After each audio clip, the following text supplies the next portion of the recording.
Swayam Prabha. Digital India. Educated India.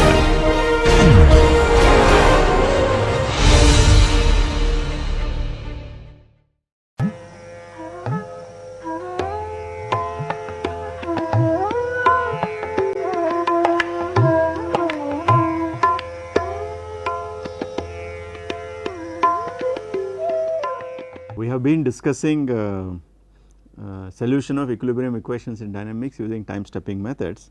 So, in today's lecture we will talk about second order implicit methods. So far we have discussed this forward Euler scheme, which we have seen to be an explicit scheme. It is conditionally stable for damped systems and it is unstable for undamped system for any step size. When stable it has first order accuracy. The backward Euler scheme is implicit, it is unconditionally stable and it possesses first order accuracy. The central difference scheme is explicit, it is conditionally stable, it has second order accuracy, it is not a self starting scheme, whereas these two schemes are self starting. Now, we will continue with this discussion. We are interested in developing methods that possess second order accuracy, and let us consider if we can develop methods which are implicit in nature. Now, before we take up that topic, we will revisit some issues about choice of critical step size in conditionally stable schemes. See, we had for forward difference scheme the critical step size was 2 eta by omega. So, in terms of period it is eta t by pi. For central difference method which is again conditionally stable, the critical step size was t by pi, where t is the period.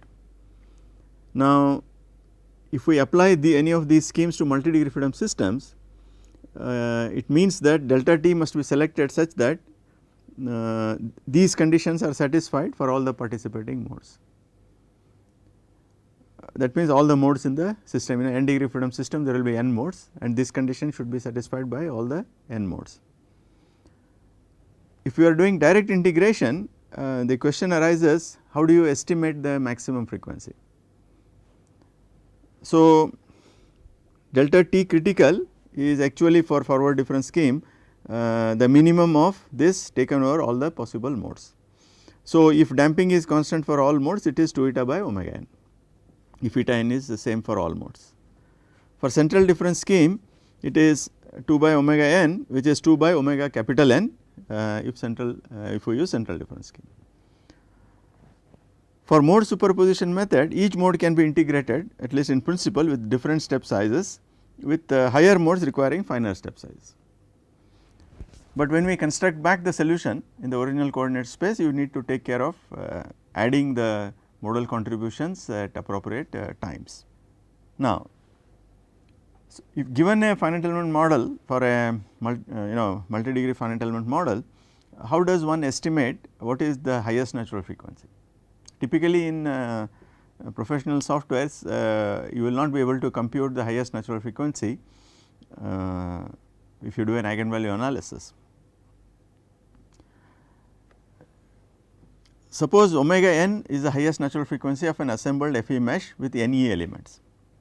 Let Ke and Me be the element matrices for E equal to 1 to Ne. Now, what we do is we consider the eigenvalue problem for the Eth element. So, Ke phi E is omega E square Me phi E. Now, let omega Ne be the largest frequency of element E. Now, we can show that the highest natural frequency of the model is actually the maximum of the highest natural frequency of all the elements. Thus, for central difference method a bound on delta t, the delta t critical can be obtained as shown here. So, that means for each element, if we were to do an eigenvalue analysis and find the highest natural frequency for every element, the maximum natural frequency of the assembled system will be less than or equal to the highest natural frequency of the elements taken over all the elements. So, how do we show that? So, let us start with the eigenvalue problem. So, omega n square, that is the highest natural frequency, is given by this. This is exact, there is no problem. Now, for k I will write it as Ke summed over E from 1 to Ne. Now similarly for ME I will write this. So I can take now this phi n transpose inside, I will get E equal to 1 to NE phi n transpose K E phi n.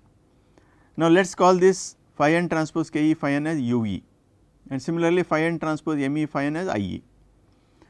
Now for the eth element we have by property of Raleigh's quotient, phi n transpose K E phi n, phi n transpose ME phi n, which is UE by IE will be less than or equal to the highest natural frequency of that element. So this would mean UE will be less than or equal to this quantity. Now let us return to this expression for omega n square, and I can write this now in the denominator, since UE is less than or equal to this, for UE I will write this. So instead of an equality I will have now the inequality. Now if I take this term outside the summation, it will be maximum of omega n E whole square from 1 to E equal to 1 to N E, that goes out, and I am left with this ratio which gets cancelled, which is equal to this basically. So from this I get the required relation that the square of the highest natural frequency of the assembled system is less than or equal to the square of the highest natural frequency of taken across all the elements. Now here you should understand that K E and M E, the sizes of K and M E are taken to be that of K and M. That means if you recall that AS transpose M E AS is K E. It is because, for example, if a structure has say 20 degrees of freedom and beam element if you are using, it may have 4 degrees of freedom, but this K E will have 20 degrees of freedom, not 4 degrees of freedom. So many eigenvalues, initial first few eigenvalues will be 0, but the highest eigenvalue there will not be any problem. I mean you will get the required result. In solving element level eigenvalue problem, we have removed the boundary conditions and interactions with other elements, that also you should remember. Now, so now we can now look at, say for example, actually vibrating rod. If you, this is the stiffness matrix and this is a consistent mass matrix. So delta T should be less than, if you find the eigenvalues of this 2 by 2 stiffness and mass matrix, you will get delta T should to be less than this. This square root E by rho is nothing but the speed of the wave velocity in the rod. So what this requirement basically means is that the step size should not be less than the time taken by the wave to pass through the element. So if you are using lumped mass model instead of a consistent mass matrix model, the delta T will be actually L by C, where C is square root E by rho. This is a classical result available in mathematics literature attributed to Courant. Now similarly for Euler-Bernoulli beam with consistent mass matrix, we can show that the delta T must be less than this. So for a given finite element model, we can find out these critical step size for all the elements and pick the one which is smallest. So you need not really estimate the highest natural frequency, this will provide a bound. Okay. Now let us take up the problem of developing second order implicit schemes. So let us start with what are known as average acceleration, linear acceleration and Newmark beta methods. Now in this diagram x is the time axis and y is the acceleration axis, and I am considering two time instant Tn and Tn plus 1. So at Tn acceleration is un double dot, and at Tn plus 1 the acceleration is un plus 1 double dot. The question is, at a time instant tau lying between Tn and Tn plus 1, how do we approximate u double dot of tau? According to average acceleration method, u double dot of tau is taken to be the average of these two values. So that is half of un plus 1 double dot plus un double dot. Now to get velocity from this, I integrate this with respect to tau. So it will be un dot initial velocity plus integral of this is tau by 2 into this is a constant, it will remain as it is. Now similar from this it follows u dot of n plus 1 will be this. Now if I now integrate this further to get displacement, I have to integrate this now. So I will get un plus tau un dot, I am integrating this, and similarly I have to integrate this now, tau square by 2, that will be tau square by 4 into this.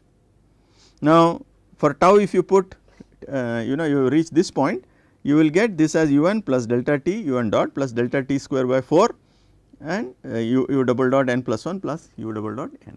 So, we have now the expression for the velocity and the displacement, in which we are assuming acceleration at any point tau is average of these two. A slightly different version of this is, instead of assuming that acceleration here is average of these two, we could as well take that to be linear, assume it is a linear variation. So, in which case u double dot of tau in terms of these two values I will fit a straight line, and the equation for the straight line is this. So, this is known as linear acceleration approximation. Now, from this again I can get velocity by integration. So, the initial velocity is u1 dot. So, if I integrate this, I will get first term will lead to u1 double dot of tau, this is tau square by 2 delta t into this constant. From this, if I now evaluate velocity at n plus 1, this will be the expression. And now you return to this and integrate with respect to tau, I will get u of tau. So, I get this expression. So, again with tau, if I put now, if I reach t n plus 1, I will get this as the expression for displacement. Okay.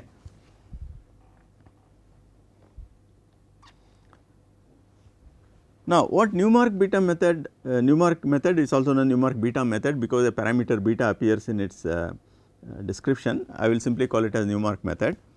Now, if we consider u dot of t, we can write u dot of t plus delta t minus u dot of t divided by delta t as u double dot of t plus delta delta t for some delta belonging 0 to 1, this is by mean value theorem. So, from this I get u dot of t plus delta t is u dot of t plus delta t u double dot t plus delta delta t for some value of delta lying between 0 and 1. Now, suppose we now approximate u double dot of t plus delta delta t as a weighted sum, right, as shown here. I will get now u dot of t plus delta t will be given by this. Okay. So, what I am doing is, for this term I am writing an approximation. So, delta is now an algorithmic parameter, okay, which has to be selected. So, now this means in a discrete version it is u dot n plus 1 is given by this.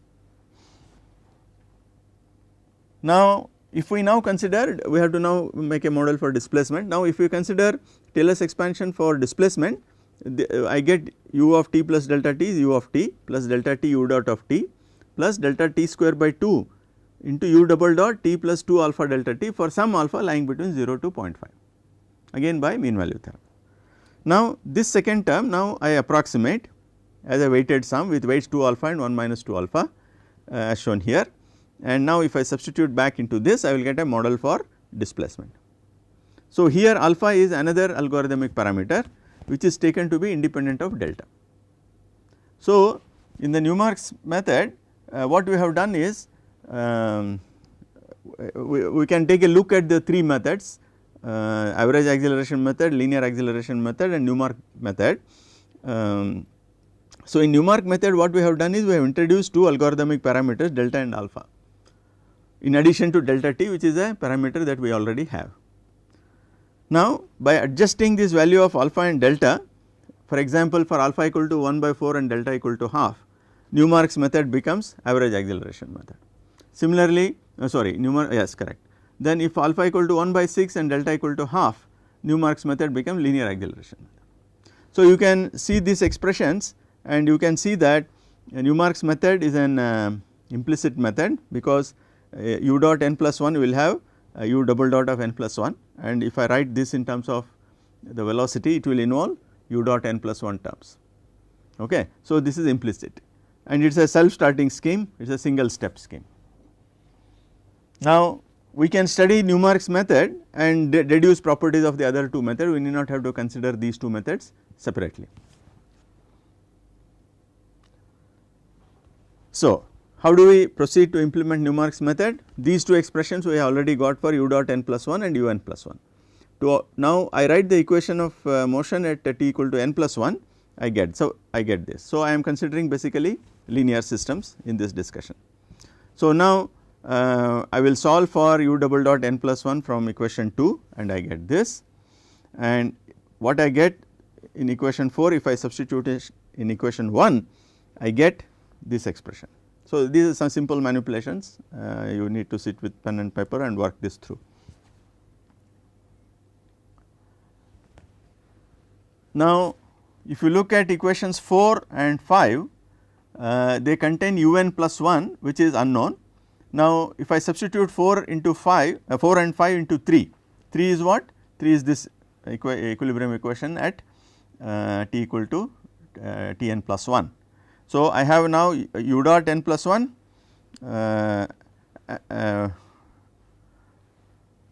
equation 4 is u double dot n plus 1 and u dot n plus 1 I have. So, if I substitute that I will get an equation for u n plus 1.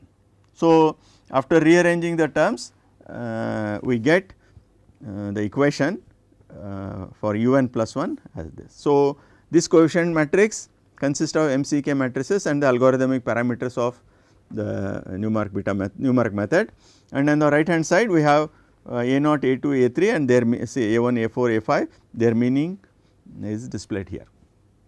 Okay. Right. So, now how do we implement this? We can look at this expression, and a simple minded implementation would be start with n equal to 0, read the initial conditions and derive the initial acceleration from the equation of motion. Then use the expression for displacement which is given by this, which is basically this equation, and then you compute u double dot n plus 1 and u dot n plus 1. Moment u n plus 1 is known, it these terms come on the right hand side here. So, you are able to get displacement, acceleration and velocity. Then increase n to n plus 1, stop if you have crossed the final time limit, otherwise go back to 2. Now, this can be refined a bit, because if delta t is constant, I need not have to invert this matrix and multiply this matrix with m, c etc. at every time step. So, that can be done offline outside this loop. So, a more efficient implementation would be you start with n equal to 0, read the initial conditions, compute the initial acceleration. Now, compute these matrices A, right, then B is A into M, D is A into C. So, u n plus 1 will be now A f n plus 1 B into this plus D into this. So, what I am basically doing here is that I am avoiding this inversion at every time step and this matrix multiplication at every time step. So, next I get acceleration and then velocity. I increment time, and if we reach the final time instant I will exit, otherwise I go here. So, the 3, 4, 5 are the steps that will be repeatedly implemented as we advance in time, and step 2 is done outside that loop. So, this is a more efficient implementation. Now, one of the concerns that we have about integration schemes is the questions about the growth of errors.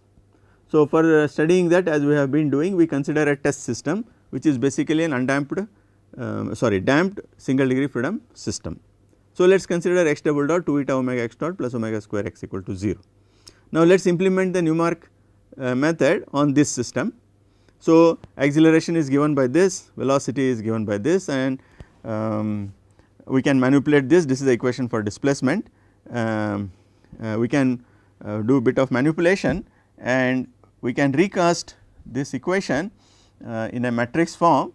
If I define a velocity and displacement as a state vector, the numerics method leads to a matrix equation of this form. There is a coefficient matrix here, let us call it as A into, suppose the state is called as capital Xn, this will be A into x dot xn plus 1, and B is this matrix which is on the right hand side, B into xn, this is xn. Okay. So, this is how the solution advances. Now, the amplification matrix is A inverse B. Now, we have to find eigenvalues of A inverse B and look at the spectral radius and see whether that is less than 1. Condition for stability is the spectral radius must be less than 1. We can as well consider the characteristic equation B minus lambda A equal to 0. So, this is a 2 by 2 matrix. This characteristic equation will be a quadratic in lambda. So, I can write with lambda as z, we can use the z transform method, and I can write the polynomial equation as a naught z square plus a 1 z plus a 2. Now, by expanding this determinant, I can identify these terms a naught, a 1, a 2, and this is the polynomial. Now, according to the Jury's criterion, what we should do is we have to find p of 1. So, p of 1 will be omega square delta t square, then minus 1 to the power of n, p of minus 1 is given by this. So, the necessary condition for stability is p of 1 must be greater than 0, that means all eigenvalues should lie within unit circle in the complex plane. So, p of 1 is omega square delta t square, which must be greater than 0. So, this is satisfied because omega is positive, delta t is positive, omega square delta t square is positive. Now, the second condition, if you look at this is the second condition. Now, this will be satisfied if 2 delta minus 1 is greater than 0 and 4 alpha minus 2 delta is greater than 0. So, that leads to the condition delta greater than half and alpha greater than delta by 2. Okay. Now, sufficient conditions, this is a second order polynomial, therefore, there will be one sufficient condition that we need to check, that is a 2 is greater than a naught. So, for that to happen, this is the equation that we get.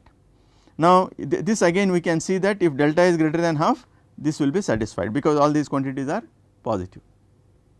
So, we get the now the conclusion that the method will be unconditionally stable if delta is greater than half and alpha is greater than delta by 2. Now, these are algorithmic parameters alpha and delta, they have nothing to do with system natural frequency and damping. Therefore, these requirements if they are met by choosing the algorithmic parameter, so that these conditions are met, then the method becomes unconditionally stable for all damping and natural frequency of the system. Otherwise, this is not the only requirement, we can derive the conditions for stability as given by this. So, this is a stronger requirement, we can relax this and still be able to get stable algorithms provided these conditions are met. These are conditional, in which case the step size is function of critical step size is function of natural frequency and damping, and the method becomes conditionally stable. Now, we have already seen that the Newmark method for alpha equal to 0.25 and delta equal to 0.5 is average acceleration method, and we can verify that this is unconditionally stable. Then linear acceleration method becomes conditionally stable. For delta greater than half and alpha greater than delta by 2, the method actually displays what is known as high frequency dissipation characteristics. That is, the spectral radius drops below value of 1 for larger omega if we keep delta t constant. That means, you look at the amplitude of the highest eigenvalue as a function of omega by keeping delta t fixed. So, the spectral radius for higher omega drops below 1. So, that means, if we are using this scheme for direct integration for a fixed value of delta t, the contribution from higher normal modes, which are spurious actually, will be dissipated out, whereas the lower modes, which are important for calculating the response correctly, hopefully are not dissipated. So, this is one of the requirements of a integration scheme, that the higher order modes should be numerically dissipated, especially if system response is governed by contributions from lower modes. Now, if delta equal to 0.5, the high frequency dissipation characteristics is not witnessed. You can see that the spectral radius becomes 1 if delta is 0.5, and we do not get any high frequency dissipation characteristics. Therefore, that is not a very desirable feature. Now, if damping is 0, we can work through the requirements on step size and we get this as a requirement. Now, one important observation which we need to make, we can make at this stage and later on substantiate is, we have seen that for delta not equal to 0.5, there will be higher high frequency dissipation possible, but on the other hand, if delta is not equal to 0.5, the order of accuracy becomes order delta t. It will not be order delta t square as we wished it would be, it will be order delta t. So, there is a trade off between achieving second order accuracy and achieving numerical dissipation for higher modes. So, numeric beta method cannot achieve both, you have to sacrifice one of them. So, I have plotted a few results for spectral radius. On x axis we have omega into delta t, and here I have the spectral radius. So, ideally the spectral radius should be less than 1. So, I have selected delta equal to 0.5 and I have varied alpha. Alpha should be less than 0.25 for stability, and we can see here. So, for example, the green line alpha is 0.2, alpha should be greater than 0.25 for stability. If alpha is 0.2, this becomes unstable, and similarly alpha is 0.4, which is okay, the spectral radius is less than 1. Red one alpha is 0.24, it crosses this. So, the higher modes become unstable, so the errors would grow. Okay. So, that is the problem. So, on the other hand 0.25, the actually that color scheme shown here, that graph is not clearly seen, it will be 1. Now, here what I have done is I have fixed alpha and varied delta. So, this is a spectral radius, on x axis it is omega delta t. Suppose I fix delta t and vary omega. So, for low frequency up to about say 10 to that is 1 hertz, the spectral radius is constant. As you go higher in the frequency, the spectral radius drops and the contribution from higher modes get numerically dissipated. So, this is a desirable feature. Now, we talked about order of convergence, the order of approximation, and we can work through some details for a couple of schemes. I will illustrate this with convergence of the Euler's method, and the reference for this is a book on numerical analysis by Conte and Deboer, which I have mentioned here. It is instructive to go through this. It is a relatively a simple derivation. We can understand quite a bit by understanding what this tells us. So, let us consider a differential equation x dot of t is a of x of t comma t with initial condition x naught. So, x of t is 2n cross 1. So, it is a vector differential equation. Now, discrete time approximation, let us take t n to be n delta t plus t naught. According to Euler's method, we approximate yn plus 1 minus yn by delta t as a of yn t n for n equal to 0, 1, 2, 3 etc., where see the notation we have used is x of t n is a true solution of this equation at t equal to t n, whereas yn is the solution obtained through Euler's method at suppose yn is approximate solution to this equation at t equal to t n. Okay. Therefore, the error would be x of t n minus yn, that is a discretization error. Since we expect to specify y naught exactly, that is initial condition, there is no truncation there, E naught would be 0. Now, the objective of this discussion is, can we derive an equation for growth of En, right, that is first question. Second question is, can we find a bound on En by solving that equation for evolution of En. Let us consider x of t n plus 1, which is x of t n plus delta t. Now, Taylor's expansion tells us that is x of t n plus delta t x dot t n plus delta t square by 2 x double dot of some x I n, where x I n lies between t n to t n plus 1. This is called delta t square x double dot x I n is called the local discretization error, because this is where you will truncate the Taylor series. So, this is a discretization error, that is it is the error committed in the single step from t n to t n plus 1, assuming that x of t and x dot of t are known exactly at t equal to t n. Now, we are assuming that in this discussion the round off errors that occurs due to finite precision calculation on computer is ignored. You may use double precision or single precision. So, there will be round off error at every step.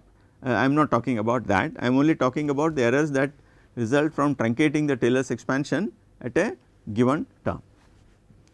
Now, therefore, now let us consider the Euler approximation. This is Euler approximation.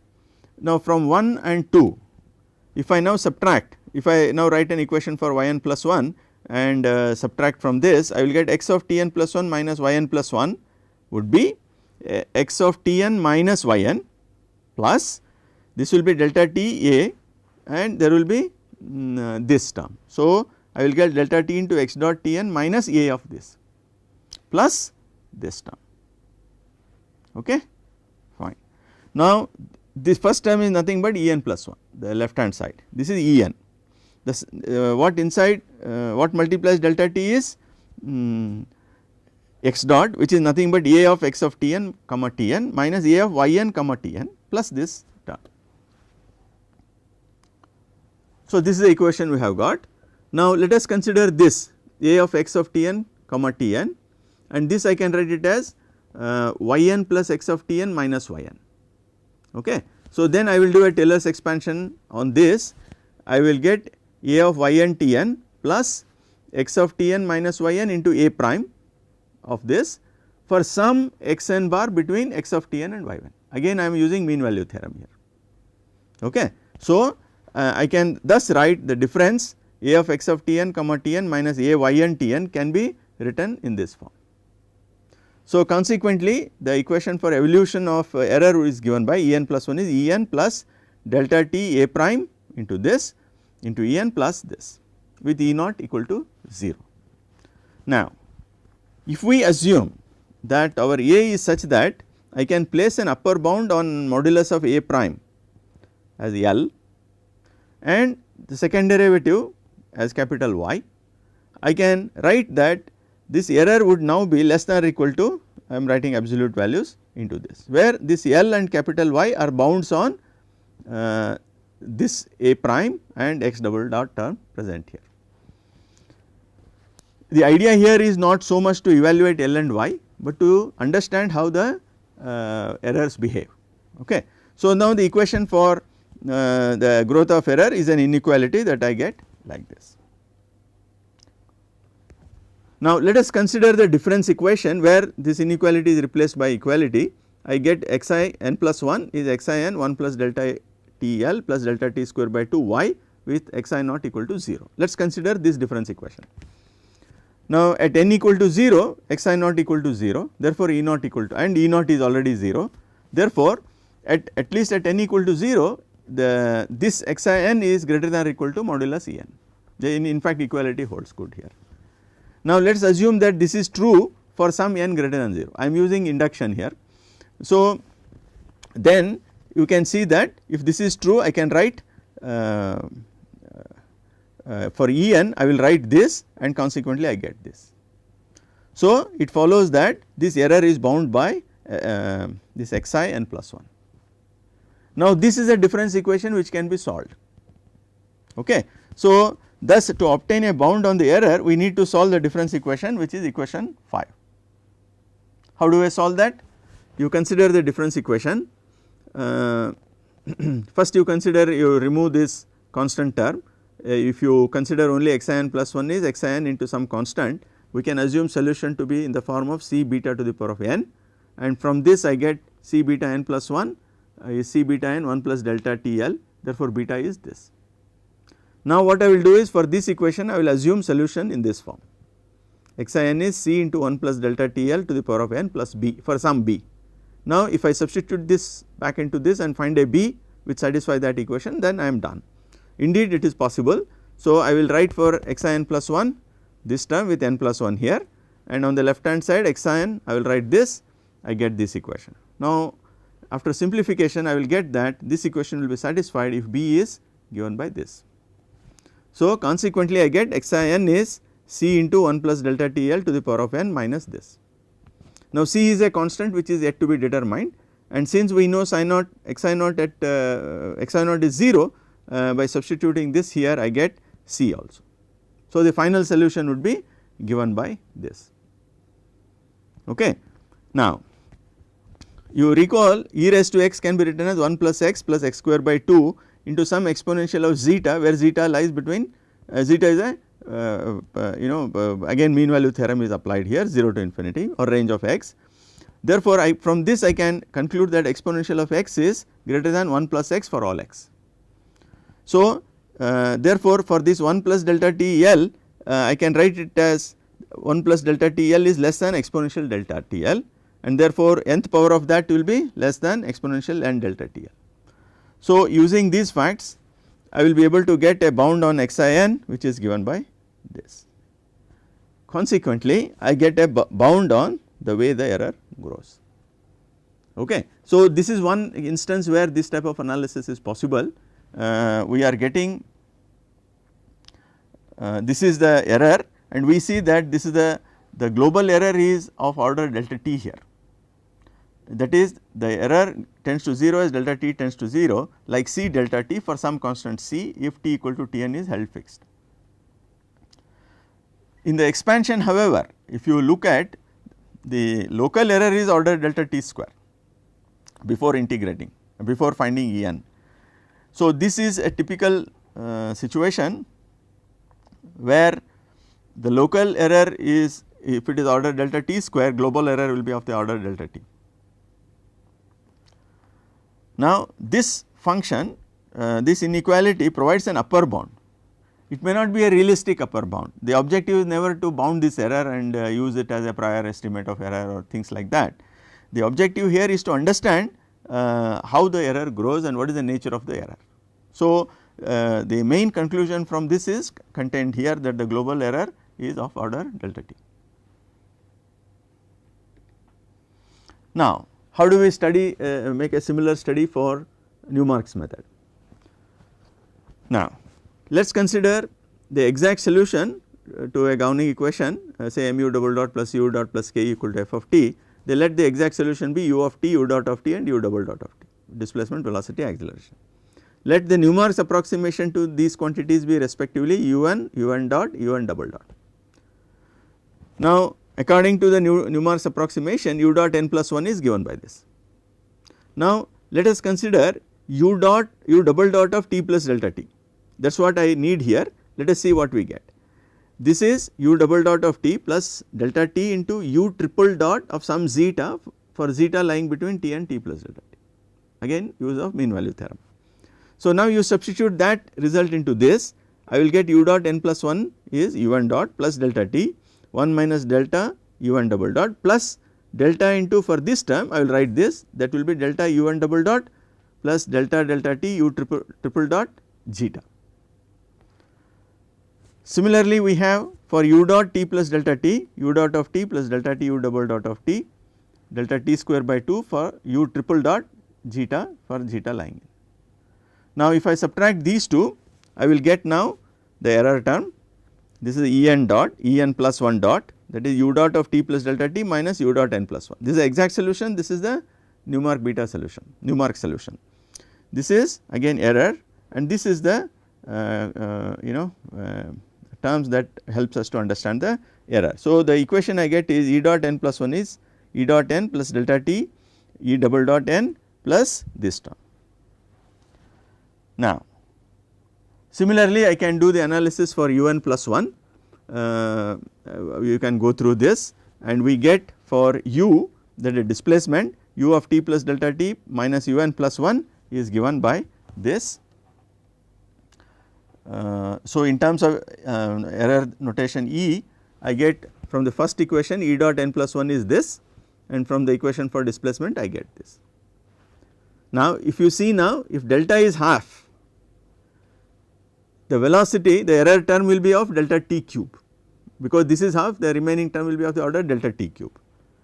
Similarly, if alpha equal to 6, 1 by 6, displacement is order delta t to the power of 4. These are local errors, and this is for linear acceleration method. Now, if delta is greater than half, the method displays high frequency dissipation characteristics, which is desirable, but the global error will be of the order delta t. If suppose this is not 0, then the local error is of the order delta t square, global error will be of the order delta t. Okay. So, for the method to display numerical dissipation, I need delta to be greater than half, in which case the term inside the parenthesis will not be 0, and the error, the local error becomes order delta t square, and the global error will become order delta t. Okay. So, that is precisely what I was telling, is the trade off between the desirable feature that the method should have high frequency dissipation characteristic and also it should have a higher order accuracy. So, both cannot be met simultaneously. So, that takes us to the development of another method in which this weakness of Newmark beta method is overcome. This is called HHT alpha method. The alphabets HHT refer to the names of the 3 authors Hilber, Hughes and Taylor. This is the reference that I have provided and this is another related reference on the method. So, the motivation of developing this method is to develop an unconditionally stable second order accurate method with acceptable high frequency dissipation characteristics.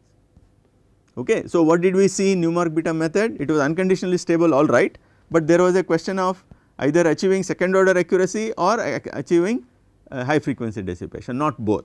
Now, can we achieve both is the question. So, indeed that is possible. I will not get into all the details, I will just mention what exactly is done here. So, in this method or in this class of method there are generalizations. What is done is in Newmark beta method we used this representation for velocity and displacement and we introduced algorithmic parameter delta and alpha as we shown earlier. Now, in HHT alpha method a similar scheme is introduced in writing the equation of motion. So, the mu double dot is written as a weighted sum of 1 minus alpha m into m u double dot n plus 1 and alpha m mu n double dot. So, this is an approximation to mu double dot at n plus 1. So, alpha m 1 minus alpha m add to 1. So, it is a weighted sum. Similarly, the damping term is written in this form and stiffness term is written in this form and the external force is written in this form. So, here we see now that we have now 2 more algorithmic parameters namely alpha m and alpha f in addition to this delta and alpha. So, that helps us to now examine make choices by suitably making choices of these parameters we can hope to achieve the objective of achieving unconditionally stable algorithm with second order accuracy and desirable high frequency dissipation characteristics. So, we can run through this, I will not provide all the details. So, these 3 equations can be recast in a matrix form as shown here and we can write this as Axn plus 1 equal to Bxn plus Fn and we can write out the steps for implementation. It is not very difficult, it can be done. If you if you rearrange these 3 equations in this form, we get these are the steps for implementation. We read algorithmic parameters, I have to come to issue of how to select them, I will come there shortly and read the initial conditions and evaluate the initial acceleration and we form these matrices. If delta t is constant we need to do this only once and we evaluate this A tilde which is A inverse B which again I need to do only once if delta t is constant. Now, then set n equal to 0 and xn plus 1 is given by this and increment n stop if you reach the final time instant, otherwise simply go to step 6. That means, the looping is only over step 6 and 7. So, all other calculations are done outside this loop. Okay. So, this can be done later on we will consider some examples, but now we are focusing on qualitative features of the integration schemes. So, let us now ask the question how about the stability characteristics of this method. So, again the test system is a undamped single degree freedom system. So, I write now the HHT alpha equations for acceleration, velocity and displacement and we can assemble them in this form as we obtained earlier. I will get Axn plus 1 is Bxn.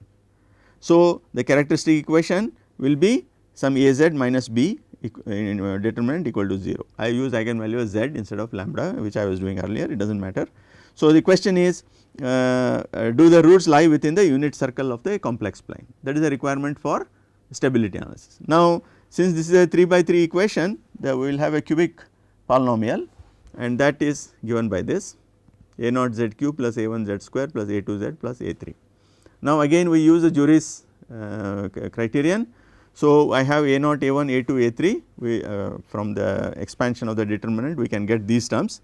You can use symbolic maths symbolic mathematics softwares to do this. This is precisely how I have done this. The necessary condition will be P of 1 is omega, P of 1 turns out to be omega square delta t square, it must be greater than 0, that is satisfied, and minus 1 to the power of 3 P of minus 1, which is given by this must be greater than 0. So, again we can examine this equation and see that one way to satisfy this is to take the parameters to satisfy these inequalities. There will be two sufficient conditions now, modulus of A3 should be greater than modulus of A0 and modulus of B0 must be greater than B2. So, we can examine all this and we can place now restrictions on the range of parameter values to achieve unconditional stability, and that is summarized here. So, the idea the details can be understood, but the point is that we are now adjusting the values of algorithmic parameters to achieve unconditional stability.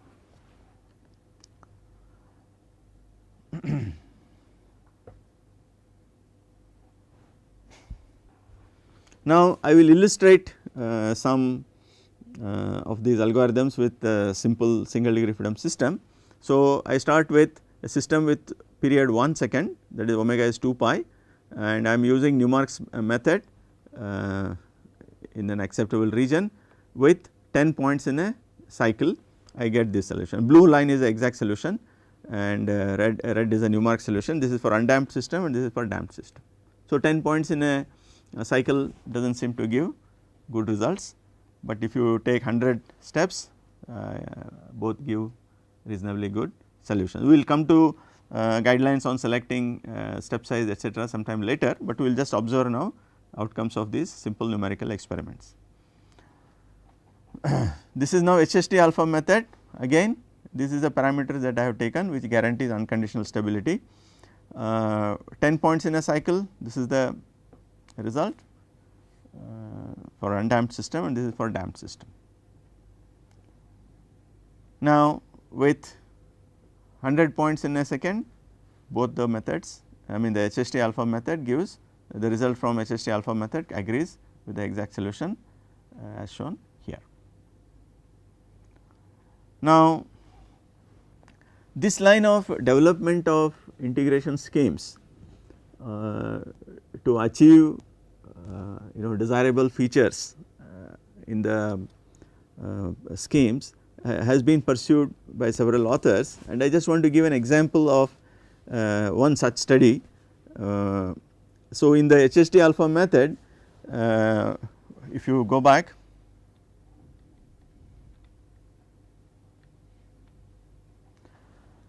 we had a parameter alpha m to approximate the inertial forces, and the same alpha f was used for damping, stiffness and external forces.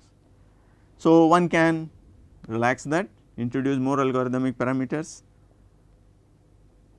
So, a study to illustrate that has been carried out by this person in 2008. So, what he does is he introduces alpha m here and alpha f here, alpha k here, and that alpha k is used here again, but even in writing the expressions for velocity and displacement, the new parameters are introduced. Now, these become algorithmic parameters, 7 algorithmic parameters. So, now how do we select them? So, that takes us into the question of what are the desirable properties of a integration scheme, that is what we have been talking about. So, typically we want at least second order accuracy, that is at the global level, and when applied to linear time invariant systems we want unconditional stability, and then controllable algorithmic damping in higher modes. So, what we do is we examine the spectral radius as frequency becomes large. What we want is the spectral radius should drop, so that higher contributions from spurious higher modes are dissipated. This is desirable, as I already said, if response is dominated by low frequency mode. Then however for low frequency region the spectral radius should be 1, otherwise the contribution from lower modes also get distorted, which is not desirable. We do not want numerical dissipation to affect the contributing modes, the significantly contributing modes should not be disturbed by the numerical dissipation, but the higher modes it helps if they are quickly dissipated numerically. There is another phenomenon that is observed is known as overshoot. that is this is excessive oscillations during the first few steps. So, HHT alpha method has this deficiency, and the further improvements on that has overcome some of these deficiencies, and we want the algorithm to be self starting. And we have not talked about nonlinear system, but when we talk about nonlinear systems, we do not want to solve more than one set of implicit equations at every time step. So, the idea here is that by formulating the integration scheme in different ways and introducing different algorithmic parameters, we can find regions in the parameter space where if these parameters are selected from those regions, these objectives are met. So, this has been the approach to developing these type of schemes. So, in the next lecture what I will do is we will make some additional comments on these methods, and we will try to apply these methods to some multi-degree freedom systems just for illustration and see how they perform. So, we will conclude this lecture at this stage.